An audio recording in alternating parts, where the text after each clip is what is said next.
அல்லு அர்ஜுன் அவர்கள் வந்து ட்விட்டர்ல வந்து ஒரு ரெக்வெஸ்ட் வச்சிருக்காரு. டிசம்பர் 22ல ஒரு போஸ்ட் போட்டிருக்காரு. என்ன போட்டிருக்காரு அப்படின்னா, தன்னுடைய ரசிகர்களுக்கு வந்து ஒரு ரிக்வெஸ்ட் வச்சிருக்காரு. ஆன்லைன்ல இருக்கட்டும், ஆஃப்லைனா இருக்கட்டும், இந்த சப்போர்ட் பண்றேன் அப்படின்னு சொல்லிட்டு இந்த மாதிரிலாம் பண்ணாதீங்க. வயலன்ஸ கிரியேட் பண்ணாதீங்க. அநாகரிகமாக மத்தவங்க முகம் சுளிக்கும் வகையில எதுவுமே பண்ணாதீங்க. நாகரிகமான உங்க ஆதரவ தாருங்க. அப்படின்ற மாரி பேசியிருக்காரு. ப்ரோ எதுக்காக அந்த ட்வீட்? என்ன ஆதரவு? அப்படின்றது நெறைய பேருக்கு தெரிஞ்சிருக்காது. தெரிஞ்சிருக்காதா? ஏன்டா தெலுங்கானாவே பத்தி எரிஞ்சுகிட்டு இருக்கு. இது தெரியாமயா இருக்கும்? ஓகே. விஷயம் உங்களுக்கு தெரிஞ்சிருக்கும். அல்லு அர்ஜுன் அரெஸ்ட் பண்ணப்பட்டாரு. ஒரு தியேட்டர்ல போய் புஷ்பா 2 ரிலீஸ் ஆச்சு. அந்த புஷ்பா 2ல ஆரம்பிச்ச சனிய இப்ப இன்ன வரைக்கும் அவர் ஆட்டி வச்சுட்டு இருக்கு. அத பத்தி தான் இந்த வீடியோல பார்க்க போறோம். வாங்க வீடியோக்குள்ள போலாம். புஷ்பான்னா ஃப்ளவர்னு நினைச்சீங்களா? ஃபயர் தானே?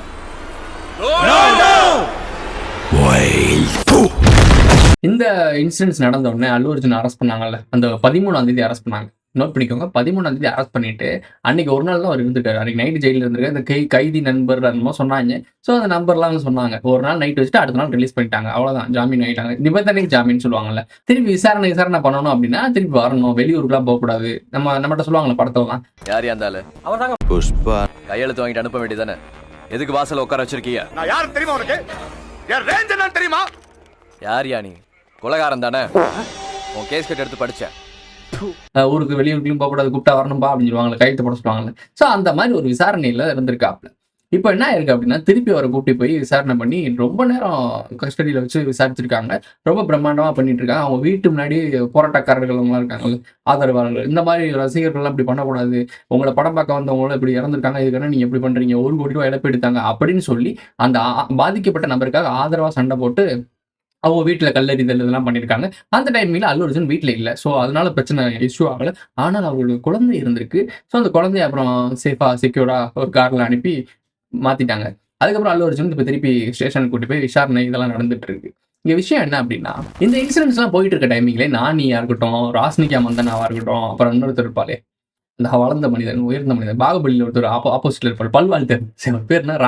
ராணாவா இருக்கட்டும். எல்லாருமே பயங்கரமா ஆதரவு தராங்க. எல்லா செலிபிரிட்டீஸும் அவங்கள்ட்ட, அதாவது தெலுங்கானா, ஆந்திரா, கர்நாடகா இந்த மாதிரி செலிபிரிட்டீஸ் இருக்காங்கல்ல. இவங்க ஃபுல்லா போய் அவருக்கு ஆதரவு தராங்க. அதுக்கு இந்த தெலுங்கானா சீஃப் மினிஸ்டர் என்ன சொல்லியிருக்காருன்னா, அவர் என்ன பண்ணிட்டாரு? நாட்டுக்காக போராடினாரா? இல்ல எதுவும் புரியல. இது தேசத்துக்காக போராடி ஜெயிலுக்கு போனாரா? ஒரு படத்துக்கு போயிருக்காரு. நீ போகக்கூடாது. நீ போனா பிரச்சனை வருமியான்னு சொல்லி அந்த இடத்துக்கு போய் இந்த மாதிரி நடந்திருக்கு. ஒரு கொலை அதாவது அவர் கொலைன்றதே மென்ஷன் பண்ணிட்டாரு. யாருன்னா, அது தெலுங்கானா இண்டஸ்ட்ரியை பார்த்து சொல்லிட்டாப்ல. உங்கனால ஒரு இழப்பு இருந்திருக்குன்னு சொல்லி மொத்தமா இண்டஸ்ட்ரியே தூக்கி விட்டாப்ல. ஸோ இண்டஸ்ட்ரி தூக்கி விட்ட விஷயத்தை பத்தி பேசுவோம். நமக்கு அது ஹாப்பியான நியூஸ். அதாவது தெலுங்கானா மக்களுக்கு இது ஹாப்பி இல்லையான்றது தெரியல. அதை பத்தி அப்புறம் சொல்றாங்க. ஸோ இந்த மாதிரி இண்டஸ்ட்ரியில இருக்கவங்களாம் அவருக்கு ஆதரவு தராங்க. இதுக்கு என்ன ஆயிடுச்சு? அதிகார வர்க்கம் கடுப்பாயிருச்சு. இந்த படத்தோட சீக்வன்ஸ்ல என்ன? ஒரு சிஎம் இருக்காப்ல. ஒரு மரக்கட்டை திருட்டு பையலா இருக்கேன் ஒருத்தன். திருடன் வந்து பெரிய லெவல்ல வளர்றேன். அவங்க ஒய்ஃப் வந்து சிஎம் கூட போட்டோ எடுத்துட்டு வா அப்படின்னு சொல்லியிருக்காங்க. போட்டோ எடுக்க போறாரு. இந்த போட்டோ எடுக்க விட மாட்டேன்ட்டாரு. நீ திருட்டு பையன், நீ காசு கொடுக்குறேன் உங்களோட போட்டோ எடுக்க முடியும்னு சொன்னோடனே ஈகோ கிளாஸ் ஆயிருது நம்ம புஷ்பாக்கு. அதுக்காக சிஎம்ஏ மாத்துறாப்ல. கோடியா இறைச்சு சிஎம்ஏ மாத்தி அவர் கூட இருக்க ஒருத்தவரை எம்பியை சிஎம் மாத்தி விட்டுறாப்ல. இதுதான் சீக்வன்ஸ். போலீஸ் ஸ்டேஷனுக்கு போறாப்ல. போலீஸ் ஸ்டேஷன் போனோடனே போலீஸே மாத்திடுறாப்ல. போலீஸ் ஸ்டேஷனுக்கு அவங்களுடைய காசுலாம் கொடுப்பாங்கல்ல, ரிட்டையர்மெண்ட் ஆனோன்னு ரிட்டையர்மெண்ட் பணம் இதெல்லாம் வருதுல்ல, இது எல்லாத்தையும் மொத்தமா செட்டில் பண்ணி அந்த பசங்களை வெளியெடுக்கிறதுக்காக ஒரு சீக்வன்ஸ் நடந்திருக்கும். பார்த்துருப்பீங்க. இது ரெண்டுமே கிளாஸ் ஆயிருச்சு. இப்ப பொலிட்டீஷியனையும் தொட்டிருக்காப்ல. பொலிட்டீஷியன் என்னமோ டம்மி பீஸ் மாதிரி காட்டியிருப்பாரு. அதே மாதிரி கீழே இருக்க அந்த போலீஸ்காரங்க இருக்காங்கல்ல, அதிகாரத்தில் இருக்க போலீஸ்காரங்களும் இந்த மாதிரி டம்மி, காசு கொடுத்தா ஓடிடுவாங்க அப்படின்ற மாதிரி காட்டியிருக்காரு படத்துல. ப்ரோ இந்த மாதிரி சீக்வன்ஸ் நிறைய வந்துருக்கல ப்ரோ அப்படின்னா, இல்ல இந்த படம் ரொம்ப ஸ்ட்ராங்கா, ரொம்ப ஒரு மாதிரி ஒரு ரவுடி பையனும் ஒரு திருட்டு பையனும் பெரிய லெவல் மாதிரியும், மித்த அதிகார வர்க்கம் எல்லாம் தப்பான மாதிரியும் காட்டியிருக்கு. ப்ரோ கிட்டத்தட்ட அது உண்மைதானே ப்ரோ? சார் நீங்க மைண்ட் வாய்ஸ் நினைச்சு சத்தமா பேசிட்டு இருக்கீங்க. சாரி ரகுவரன், சாரி தம்பி, நான் இறங்கிக்கிறேன். இல்ல பரவாயில்ல இருக்கு. ஓகே, இந்த விஷயம் ஒரு ட்ரிகர் ஆயிருக்கு. இன்னொன்று வந்து இந்த இருக்க இந்த ஆந்திரா, தெலுங்கானா, கர்நாடகா இந்த ஏரியாவில் இருக்க எல்லா பொலிட்டிஷியன்லையும் முக்கியமான ஆட்கள்லாம் இந்த அல்லு அர்ஜுன் ஃபேமிலி வர்க்கமாக தான் இருக்கு. தெலுங்கானா இருக்கக்கூடிய இண்டஸ்ட்ரியில டாப்ல இருக்க முக்காவாசி பேர் இவரோட ஃபேமிலியில இருக்க ஆட்கள் தான். ஸோ உங்களுக்கு புரியுதா? ஊர்க்காரங்க வெறி பிடிச்சு நிக்கிறாங்க. புரியுதா? நீ குரல் கொடுத்ததுக்கே இத்தனை அடி கொடுத்தே. இங்க நிக்கிறவங்க பூரா சித்தப்பன், பெரியப்பன், அண்ணன், தம்பின்னு எல்லாம் பங்காளிங்கவே. என் இமையில இருந்து ஒரு முடி விழுந்தா கூட உன் கண்ணுல கத்தி எடுத்து சோர்வீர்வானவா. இங்க இன்னொரு விஷயம் அப்படின்னா, அந்த தெலுங்கானா அந்த முதலமைச்சர் என்ன சொல்லியிருக்காரு அப்படின்னா, ஏன்டா ஒருத்தர் உயிர் போயிருக்கு, உயிரை பத்தி கவலைப்படாம அல்லு அர்ஜுனுக்கு சப்போர்ட் பண்ணிட்டு இருக்கீங்க, ஏன்டா நீங்களா அப்படின்ற மாதிரி நியாயமான ஒரு கேள்வி தான் கேட்டிருக்காப்ல. அதே அந்த அல்லு அர்ஜுனை பத்தி மட்டும் கேட்குறாங்க. பொலிட்டீஷியனும் ஒரு சில இடங்கள்ல வந்து இந்த மாதிரி மீட்டிங் நடத்துறாங்க. இப்போ கூட ஒரு ஏர் ஷோ நடத்துனாங்க சென்னையில. அங்க கூட 5 பேர் இருந்தாங்கல்ல. இதுக்கெல்லாம் யாரையுமே அரெஸ்ட் பண்ணி உள்ள வைக்கலையே. ஏன்னா சரியான ஒரு ஒழுங்குமுறை பண்ணல. இந்த மாதிரி தண்ணி வசதி இல்ல. மக்கள் கதறினாங்களே. ஸோ அப்ப எந்த அதிகாரி வர்க்கத்தையும் யாரும் உள்ள தூக்கி வைக்கலையே. என்ன எதுவும் நடக்கலையே. அது என்ன தெலுங்கானால மட்டும் நடக்குது அப்படின்னா, இது உங்களுக்கு புதுசு. ஆக்சுவலா நார்மலாவே நடக்கணும். அதிகார வர்க்கம் இந்த மாதிரி பெரிய லெவலா இருந்தாலும், சின்ன லெவலா இருந்தாலும் ஈக்குவலா மனிதனை பார்க்கணுன்றது நார்மலா நடக்க வேண்டியது. உங்களுக்கு தப்பி தவறி திடீர்னு நடக்குதா? அதனால உங்களுக்கு அது பெரிய ஆச்சரியமா தெரியுது. ஆக்சுவலா ஆரம்பத்துல இருந்தே எவ்வளவு பெரிய செலிபிரிட்டியா இருந்தாலும், எவ்வளவு பெரிய அதிகாரியா இருந்தாலும் தப்பா நடந்தா அவனுக்கு தண்டனை கிடைக்கணும். இதுதான் ஈக்குவல். இதுதான் சம உரிமை. இதெல்லாம் எங்கேயுமே நடந்தது இல்ல. திடீர்னு நடந்தோடனே உங்களுக்கு பயம் பதறீங்க எல்லாரும். என்னடா என்ன அப்படின்னு. சிரிக்கிறானி வெக்கமா இல்ல? ஸோ இது நடந்துட்டு இருக்கு நார்மலா. எத்தனை படங்கள் ஓப்பனிங் ஷோ போகும்போது மூச்சடைச்சு விடுறது. ஏங்க அந்த டிவிக்கு மாநாடு நடத்தும் போது நைட்டோட நைட்டா போய் படுத்து கிடந்தாங்க. ஞாபகம் இருக்கா? மூச்சுலாம் திணறி ஒரு மாதிரி அப்படியே ஆஸ்துமா மாதிரி தான் ஆகி நிறைய பேர் மயக்கம் போட்டு ஹாஸ்பிட்டல்ல செஞ்சாங்க. 5 பேர் வரப்பே டிராவல்ல இறந்துருக்காங்க. நம்ம ஊர்ல நடந்தது தானே இப்போ மாநாடுல. அப்ப எதுவும் கதறல. அப்ப யாருமே ஆக்ஷன் எடுக்கல. ஸோ அல்லு அர்ஜுனுக்கு எடுக்கிறாங்கன்னா பர்சனலா இருக்கு, அவங்களுக்குள்ள ஒரு ஈகோ இருக்கு அப்படின்னு சொல்லிட்டு இருக்காங்க. சிஎம் அவர்களுக்கும் அல்லு அர்ஜுன் அவர்களுக்கும். ப்ரோ படத்துல ஒருவேளை இதுக்காக தான் அவரை டீஸ் பண்ணி எடுத்திருப்பாரோ அப்படின்னு ஒரு தேரி கூட போயிட்டு இருக்கு. ஸோ டேப் விட்டான கான்ஸ்பிரசி தேரி, அதை இக்னோர் பண்ணிக்கலாம். இப்போ இங்க விஷயம் என்னன்னா, அந்த பாதிக்கப்பட்ட நபர் இருக்காங்களா, அவங்க வீட்டில் ஒரு இழப்பு வந்துருச்சு. இன்னொரு பையன் இருக்காங்க, 8 வயசு பையன் ஹாஸ்பிட்டலில் கோமால இருக்கான். ஸோ இப்போதான் கண் முழிச்சு பார்த்துருக்கான். அவங்க அப்பா யாருன்னே தெரியல. டியூப் வச்சு தான் அவனுக்கு ஃபுட்டு இந்த ஜூஸ்லாம் கொடுத்துட்டு இருக்காங்க. இப்போ அவங்க அப்பா என்ன பேட்டி கொடுத்துட்டு இருக்காரு அப்படின்னா, அல்லு அர்ஜுனுக்கும் இதுக்கும் எந்த சம்மந்தமும் இல்லை, நாங்கள் கம்ப்ளைண்ட் கொடுத்தோம், இந்த மாதிரிலாம் நடக்கும்னு நாங்கள் எதிர்பார்க்கல. அல்லு அர்ஜுன் ஒரு நல்ல, அவருக்கு எனக்கு பிடிக்கும், நாங்கள் அவருக்கும் இதுக்கும் சம்மந்தம் கிடையாது. நான் தான் என் ஃபேமிலி குடும்பத்தோட தேட்டருக்கு கூட்டி போனேன், இதுக்கும் அவருக்கு சம்மந்தம் கிடையாது. கூட்ட நெரிசல நாங்கள் இறந்தது விபத்துன்னு இவரே சொல்றாப்ல. ஐயா என் ஆடு திருடு போல, யாரோ ஆடு திருடின மாதிரி கனவு கண்டேன். நான் பஞ்சாயத்து கூட்டினது தப்பு, என்ன விட்டுடுங்க. பஞ்சாயத்து கூட்டத்தை போடுறது வீடு போய் சோத்த போய் குழம்பு வச்சு சாப்பிடுங்க, வேலை வெட்டிய பாருங்க. எனக்கு உன் மேலதான் ஒரு சந்தேகம். சொல்லாரா சொல்ல வச்சாரான்றது நமக்கு உங்களுக்கு தெரிஞ்சிருக்கும். நம்ம டீட்டெயிலாக பேச தேவையில்ல. ஏன்னா அவங்களே பாதிக்கப்பட்டவரே வந்து இப்படி பேசுறாரு அப்படின்னா. நீங்களும் அப்படி நினைச்சீங்க இல்லையா? ஆமா சார்.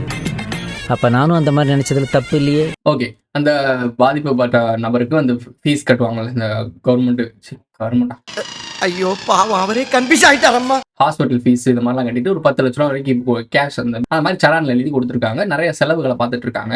இதுக்கப்புறம் நம்ம கவனிச்சுக்கிறோம், அடாப்ட் பண்ணிக்கிறோம் அப்படின்ற மாதிரி அல்லு அர்ஜுன் அவர்களே சொல்லியிருக்க மாதிரி சொல்றாங்க. இது வந்து ஏதோ ஒரு பொலிட்டிக்கல் அஜெண்டா, ஏதோ ஒரு விஷயங்களுக்காக இது நடக்குது அப்படின்றது நல்லாவே தெரியுது. இது இந்த பாதிக்கப்பட்ட இந்த ஒரு பெண்மணிக்காக இல்லை அந்த குடும்பத்துக்காக இது நடக்கிறது கிடையவே கிடையாது. உங்களுக்கு நல்லாவே தெரியும். அப்படி நடந்திருக்குன்னா ஏகப்பட்ட டைம் எத்தனை தடவை நடந்திருக்கலாம். நான் ஒரு விஷயம் சொன்னேன், இப்போ இதை விட்டுருங்க, இது தனிப்பட்ட முறையில் நடந்துட்டு இருக்கு. விஷயம் என்ன அப்படின்னா, ஒரு குட் நியூஸ்ன்னு சொன்னேன்ல, தியேட்டருக்கு போற ஆடியன்ஸ்க்கு குட் நியூஸ் சொன்னாங்க. தியேட்டர்ல இந்த மாதிரி எக்ஸ்ட்ரா பிரைஸ் வச்சு டிக்கெட் விற்கிறதா இருக்கட்டும், ஃபர்ஸ்ட் ஷோக்கு 3000 4000 வித்து வாங்குறாங்க எல்லா டிக்கெட்லாம். ஸோ அதெல்லாம் இல்லை, எவ்வளோ நிர்ணயிச்சிருக்கோ அந்த அளவு தான் வாங்கணும் அப்படின்னு சொல்லிட்டாப்ல. Thanks, love you. இதுதான் முதல்ல இங்கே கொண்டு வாங்கப்பா. இதை வச்சு தான் 1000 கோடி 2000 கோடி சண்டை விட்டு அடிச்சுட்டு உருண்டுட்டு இருக்காங்க. காசை கொடுக்குறது இவங்க தான். ஆனால் இவங்க அடிச்சுக்கிறாங்க. எங்க தலைவருக்கு அவ்வளோ பாரு, எங்க தலைவர் இதெல்லாம் உங்க பாக்கெட்ல இருந்து போன காசு தாண்டா. நீங்க தானே கீழே உட்காந்து தலைவான்னு கத்திக்கிட்டு இருக்கு. அவருக்கு சம்பாரிச்சுட்டு மூடையை கட்டிட்டு வீட்டுக்கு போயிட்டு இருக்காரு. ஸோ இந்த ரியாலிட்டி புரியல இருக்கு. அதான் அவேர்னஸ்னா என்னன்னு தெரியல இல்லை.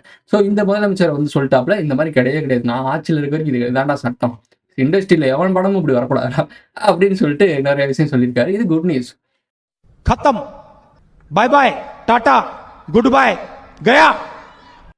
தேட்டருக்கு போறவங்கலாம் ஒரு ஃபர்ஸ்ட் ஓப்பனிங் ஷோலாம் நடத்துறாங்கல்ல, இந்த மாதிரி அதிகாலை காட்சி, நடுராத்திரி காட்சி, ஃபேன்ஸ் ஷோ அப்படிலாம் சொல்றாங்கல்ல, இதெல்லாம் கிடையாது. நார்மலாக படத்தை ரிலீஸ் பண்ணி போய் பாரு, டிக்கெட் இவ்வளோதான் வேலை அப்படின்ற மாதிரி தான் சொல்லிட்டாங்க. ஸோ இது ஒரு நல்ல நியூஸ் தான். இது எல்லா இடத்துலையும் வந்துச்சுன்னா நிறைய மக்களுடைய காசு வேஸ்ட்டாக போவாங்க. என்டர்டைன்மெண்ட்டுக்காக தான் இங்கே போகிறாங்க. ஆனால் ஜாம்பி கூட்டம் என்ன ஆயிருதுன்னா 5000 வரைக்கும் டிக்கெட் கொடுத்து போகிற அளவுக்கு இருக்காங்க பைத்தியக்காரங்க. ஸோ இந்த பைத்தியக்காரங்களை மாற்ற முடியாது. கவர்மெண்ட் சரியாக ஒரு ரூல்ஸ் அண்ட் ரெகுலேஷன் கொண்டு வந்துச்சுன்னா கண்டிப்பாக இது நார்மலாக சாதாரண ஆட்களும் ஃபேமிலி தேட்டரில் போய் பார்க்கணும்னு நினைக்கிறாங்கல்ல, அவங்களுக்கு இது ஒரு கம்ஃபர்டபுளாக இருக்கும். இதான் ஒரு குட் நியூஸ். மற்றபடி இதில் எதுலையுமே நமக்கான கருத்துக்கள் இந்த நியூஸில் இல்லை. எல்லாருமே இதை பற்றி பேசுகிறாங்க. நம்ம ஓரளவுக்கு எது மக்களுக்கு தேவையான விஷயம், நான் சொன்னது இது கடைசி இந்த டிக்கெட் வேலை சொன்னோம்ல, இதுதான் மக்களுக்கு தேவையான விஷயம். மற்ற எல்லா பஞ்சாயத்தும் அவங்க பஞ்சாயத்து, இவர் கூட்டத்தை கூட்டினாரா, அவர் இவர்னால தான் அவங்க இறந்தாங்களா, இதெல்லாம் நமக்கு தேவையே இல்லை. அவங்க பஞ்சாயத்து, அவங்க மாட்டினாங்க, அவங்க மாட்டல, நீங்கள் இதுக்கிட்ட அது கதறிக்கிட்டு இருக்கீங்க. அதாவது அல்லு அர்ஜுனே அப்பலாம் சொல்லிட்டார்ல, இந்த மாதிரிலாம் பேசாதீங்க, வைக்காதீங்க, நாகரிகம் கருதி நடந்துக்கோங்கன்னு சொல்கிறாங்க. ஒரு உயிர் போயிருக்கு. யாரும் அதுக்கு சப்போர்ட் பண்ணி போஸ்ட் போடல. அல்லு அர்ஜுன அரெஸ்ட் பண்ணி உள்ள வச்சுட்டாங்களாம். எல்லாம் கதறாய்ங்க. இங்க நமக்கு சப்போர்ட் ஆதரவு வரணும்னும் காசு இருந்தா தான். இந்த படம் மாதிரி தான், வானம் படம் மாதிரி தான். நம்மள மாதிரி குப்பத்துல பிறந்தா குப்பத்தொட்டில போடுறானுங்க, பணக்கார செத்தா ஐஸ் போட்டில போடுறானுங்க. சாவு நல்லா இருக்கணும்னா கூட பணம் வேணும் போல இருக்குதே. நான் வாழ்க்கைடா இது. பணம் தாங்க எல்லாம் பூலோகம் வரைக்கும் பாயுது, இந்த பாதாள வரைக்கும் பாயுது.